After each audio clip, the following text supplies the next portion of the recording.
Olá, meus amores, tudo bem com vocês? Professora Rafaela dando continuidade aos ensinos de Química. Hoje nós vamos aprender modelos atômicos. Bom, antes de falarmos especificamente nos modelos atômicos, é bom a gente pensar quando começou a usar esse termo átomo e o que significava átomo. Bom, os primeiros filósofos a usarem o termo de átomo foram Leucipo e Demócrito.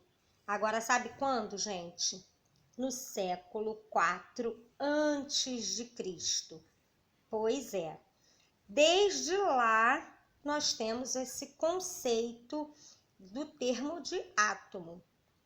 Claro que para a atualidade, a gente consegue falar também em Aristóteles, né? Ele especificamente conceituou o átomo.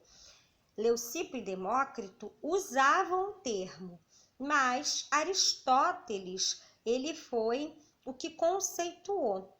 E aí ele disse o quê? Ele disse que a matéria era constituída por 4 elementos químicos: água, fogo, terra e ar, né? E aí ele relacionava isso com quente, com frio, com úmido e com seco. Hoje nós sabemos que matéria é constituída por átomos, tá? Mas hoje os conhecimentos são outros, graças também a esses filósofos que foram pioneiros, precursores, tanto do termo quanto dos estudos. E aí nós temos então alguns modelos que foram mencionados ao longo da ciência para justificar, para explicar como que era o átomo. O primeiro modelo, o modelo mais simples, mais primitivo, é o modelo de Dalton, tá? Que era um cientista inglês, tá? John Dalton. Ele, querendo explicar os fenômenos que observava, fenômenos químicos, ele ressuscitou um antigo conceito, que era o quê? Átomo era a parte menor que constituía a matéria, mas ele tinha uma proposta, e nessa proposta nós tínhamos que respeitar alguns enunciados que ele propôs. Meus amores, não quer dizer que todos estivessem certos, mas à época os enunciados foram estes. Primeiro, toda a matéria é composta por átomos. Ok. Segundo, os átomos são indivisíveis, portanto, não poderiam nem ser criados nem destruídos. Outro enunciado: um mesmo elemento químico, ele é constituído por átomos que possuem as mesmas propriedades químicas. Para tornar um composto químico, ou seja, para eu ter um composto químico, acontecia a união de 2 ou mais tipos diferentes de átomos, numa mesma proporção e característica do mesmo composto. E as transformações químicas consistem em combinações, separação ou rearranjo de átomos. Bom, por esses enunciados, a gente tem que perceber que Dalton foi importantíssimo para o estudo do átomo e para a parte da matéria, porque ele tinha conceitos muito apropriados e muito condizentes com o que a gente sabe hoje. Claro que não era, tinham algumas coisas faltando, mas o raciocínio, a linha de raciocínio dele era uma linha coerente, tá? O modelo de Dalton é muito fácil para a gente lembrar. É o modelo conhecido como bola de bilhar. Essa imagem eu tirei da apostila de vocês, tá? Lembrando que o estudo da química está no caderno 2. Então, caderno 2, unidade também 2. Unidade 2? Unidade 1, desculpa, página 279, tá? Então, eu tenho essa imagem lá que parece uma bola de bilhar. Por isso que ele era chamado de modelo bola de bilhar. Bom, o modelo de Thomson foi um modelo que veio aprimorar o que o Dalton já tinha falado. Já Thomson, ele disse o seguinte: depois de várias experiências, descobertas, né, para entender a natureza elétrica da matéria, porque a matéria tem eletricidade, por exemplo, fenômenos de atração e repulsão, por que algumas matérias se atraem, por que outras se repelem. Através desses estudos, chegamos então ao modelo de Thomson, que ele dizia o seguinte: o átomo é uma esfera sim, mas não maciça, ou seja, aquela maciça que o Dalton dizia, Thomson foi lá e refutou, não é maciço. Depois ele disse o seguinte: nessa esfera tem cargas positivas e negativas, estáticas, ou seja, paradas, né?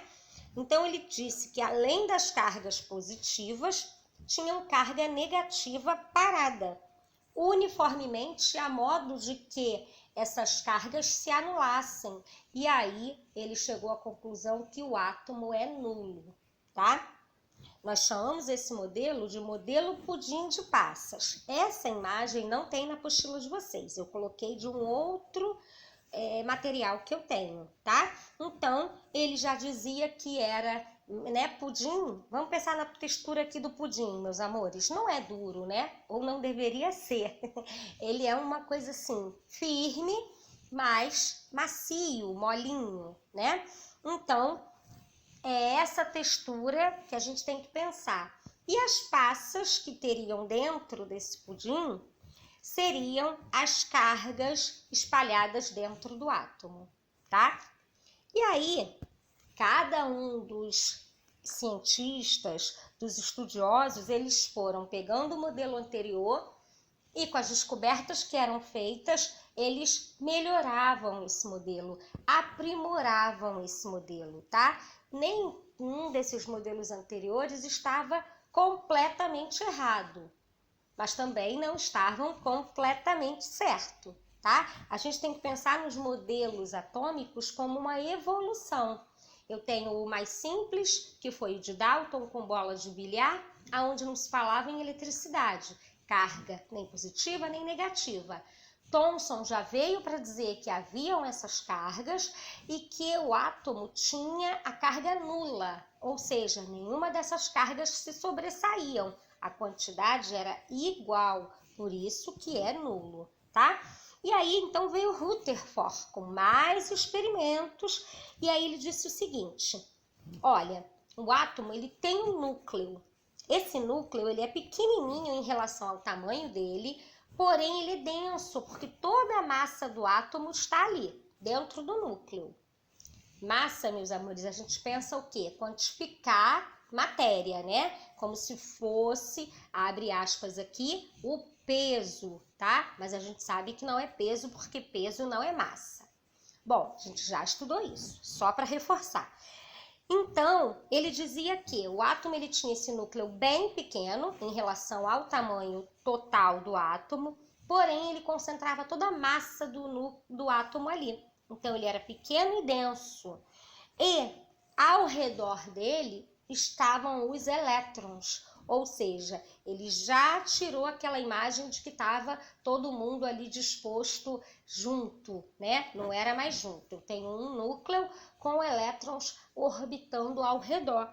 E por causa disso, esse modelo foi chamado de modelo planetário, onde eu tenho o Sol, no caso, né, do nosso sistema, com os planetas orbitando ao redor. Então, o Sol seria como se fosse o núcleo e os planetas seriam elétrons orbitando na sua eletrosfera, tá? Então, nós temos aí uma imagem didática de como seria o modelo de Rutherford.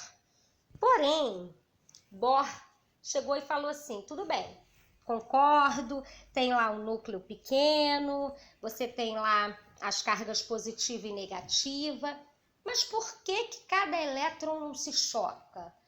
por que eu tenho elétrons orbitando ao torno do núcleo e eles não são atraídos por esse núcleo? Tem que ter uma explicação. E aí ele chegou à conclusão que, além de tudo que o Rutherford já tinha dito, ele descobriu que haviam camadas de energia, ou seja, eu tinha elétrons em órbitas diferentes. E cada elétron tinha sua órbita e dependia, obviamente, da quantidade de energia que ele possuía. Então, ele foi chegar à conclusão que, além deles orbitarem o núcleo, eles eram separados por camadas de energia, de níveis de energia diferentes, que são 7 camadas que a gente vai estudar um pouquinho mais à frente. Então, ele só veio para o quê? Para complementar o modelo de Rutherford. E aí, juntou-se e ficou conhecido como modelo de Rutherford-Bohr. Ou seja, ele aproveitou porque Rutherford estava certo, mas ele complementou dizendo que os elétrons orbitam sim em torno do núcleo, porém, cada um no seu quadrado, né? Que não seria quadrado, seria na sua elipse. Cada um na sua órbita, cada um na sua camada, ok? E aí, obviamente, quando há ganho ou perda, eles mudam de nível, mas isso a gente deixa mais para frente quando a gente for falar em ligações químicas, níveis de energia, tá? O importante é que vocês observem essa evolução dos modelos. Eu comecei com um modelo muito simples, que era a bola de bilhar, onde o átomo era indivisível e maciço. Nós já vimos que esse modelo está furado, mas todos os outros enunciados dele têm lógica, tá? Então vamos só dizer que a parte lá, que era indivisível e maciço, errado. Aí veio Thomson e disse, não, mas espera aí, tem carga aqui. Ele veio com o acréscimo das cargas e com a observação maravilhosa de que um átomo é neutro. E ele é sim, tá? Depois veio Rutherford e disse, peraí, não é assim que ele é disposto. Não tenho tudo misturado, carga positiva e negativa junto. Eu tenho uma separação, um núcleo pequeno e denso e os elétrons ao redor em eletrosferas.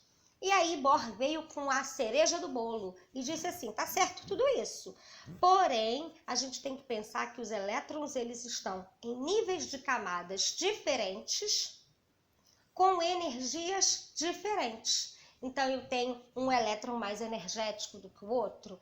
Eu tenho camada com mais energia do que a outra? Tenho, tá? E é isso que faz com que esse elétron nem seja atraído para o núcleo, né? Não se choque, porque a gente sabe que cargas opostas se atraem, e o núcleo é positivo e a eletrosfera é negativa, então eles teriam que se atrair, teriam que se chocar, e não acontece. E também ficam cada um nas suas órbitas, porque eles têm níveis de energia diferentes. Mais para frente a gente vai ver que eles, além de nível de energia, dentro de uma mesma camada ainda existem os subníveis. Mas isso eu vou deixar bem mais para frente, tá? O que eu quero aqui evidenciar com vocês é essa diferença, essa evolução nos modelos atômicos. E outra observação importante é eu pensar que cada um dos cientistas ao longo dessas formulações, desse estudo do átomo, foi descobrindo estruturas no átomo diferentes, atômicos, que ao longo dos anos foram formulados, ok? Claro que são desenhos didáticos, tá, meus amores?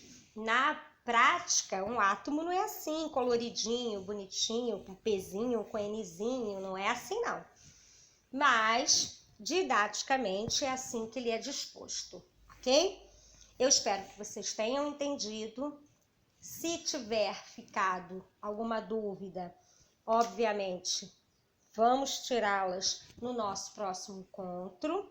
Essas imagens tem na apostila de vocês, com exceção do modelo de pudim de passas, mas todas as outras eu tirei da apostila de vocês. Lembrando que em Química é o caderno 2, tá? Um beijo, boa semana para todos. Nos vemos no nosso próximo encontro.